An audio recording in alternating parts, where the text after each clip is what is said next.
whistleblowers that have approached my office about wrongdoing at the department and the FBI. Do you commit to me, this committee and the Senate as a whole, that any retaliatory conduct against whistleblowers will be disciplined? I do, Senator, and you know well, more than any other member of this committee, that I've been a staunch supporter of whistleblowers and of the False Claims Act during the entire period of my role as a judge as well. I'm going to set up a hypothetical fact pattern for you and ask you to tell me how you would handle it. The Justice Department and FBI receive information from over a dozen sources. That's the first one. Second, those sources provide similar information about potential criminal conduct relating to a single individual. And third, that information was shared with the Department and FBI over a period of years. According to department policy and procedures, what steps would the department take to determine the truth and accuracy of the information provided by those sources? I'm sorry, these are whistleblowers, so they're internal sources, is that what you're saying? I'm not sure. Doesn't matter where that comes from, just the fact that I want to know you got that information.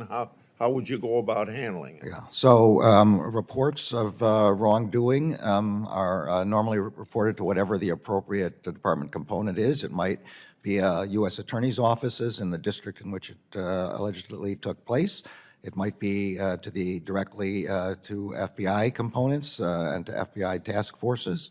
In cases involving whistleblowers, of course, there are specific provisions for making complaints to the Inspector General's office or the Office of Professional Responsibility or the Inspections Division of the FBI.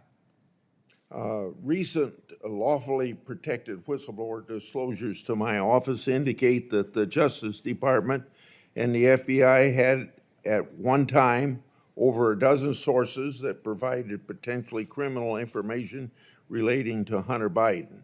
The alleged volume and similarity of the information would demand that the Justice Department investigate the truth and accuracy of the information. Accordingly,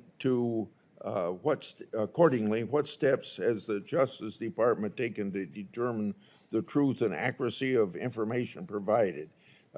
Congress and the American people, I think, have a right to know.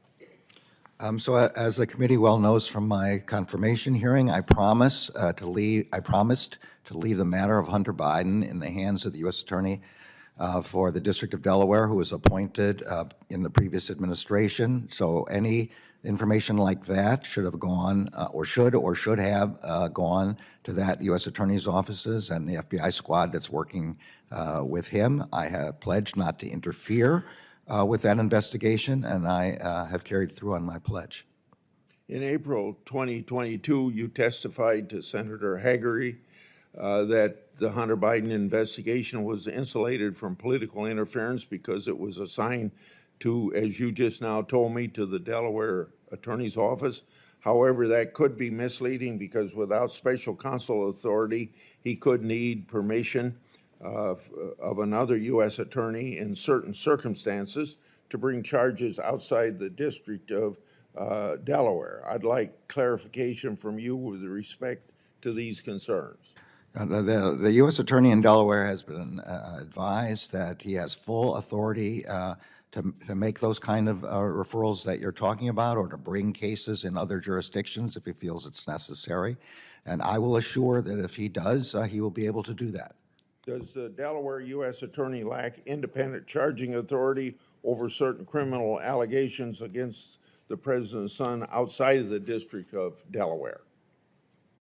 He would have to bring, if it's in another district, he would have to bring the case in another district. But as I said, I have promised to ensure that he's able to carry out his investigation and that he be able to run it. And if he needs to bring it in another jurisdiction, he will have full authority to do that.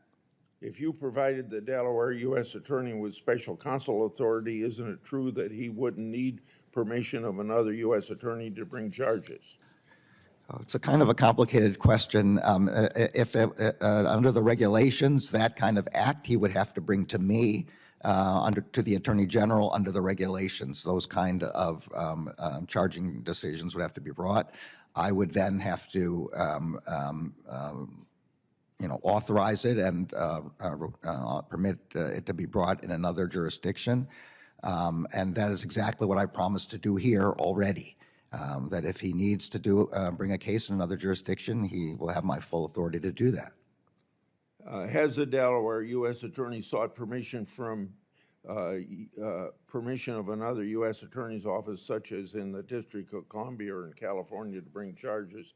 If so, was it denied? So I don't know the answer to that. I do, and I don't want to get into the internal elements of decision-making by the U.S. Attorney, but he has been advised that he is not to be denied anything that he needs, and if that were to happen, it should ascend through the department's ranks, and I have not heard anything from that office to suggest that they are not able to do everything that the U.S. Attorney wants to do.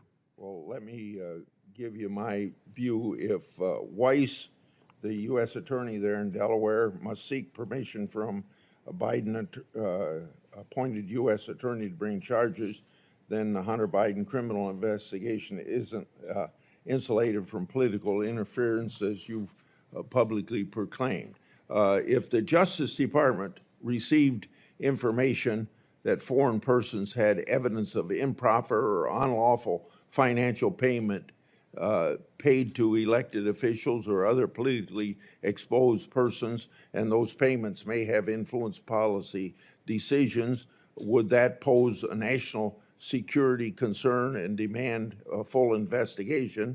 And when Ray was here, he seemed to answer that question that it was a national security concern. I want your opinion. In the way that if I follow the question exactly right, if it's an agent of a foreign government asking someone and paying someone to do things to support that foreign government in secret, yes, I definitely think that would be a national security problem. Okay, my last question is to whistleblowers have confidentially asserted that the DOJ's Public Integrity Unit, I think I'm going to leave that question for another round. Thank you, Mr. Thank you, Chairman. Senator. Thanks, Senator Grassley. Senator Klobuchar. Thank you very much, Attorney General Garland, for being here. Decisions, would that pose a national security concern and demand a full investigation? And when Ray was here, he seemed to answer that question that it was a national security concern. I want your opinion. In the way that if I follow the question exactly right, if it's an agent of a foreign government asking someone and paying someone to do things to support that foreign government in secret, yes, I definitely think that would be a national security problem. Okay, my last question is to whistleblowers have confidentially asserted that the DOJ's Public Integrity Unit, I think I'm going to leave that question for another round. Thank you, Mr. Thank you, Chairman. Senator. Thanks, Senator Grassley. Senator Klobuchar. Thank you very much, Attorney General Garland, for being here.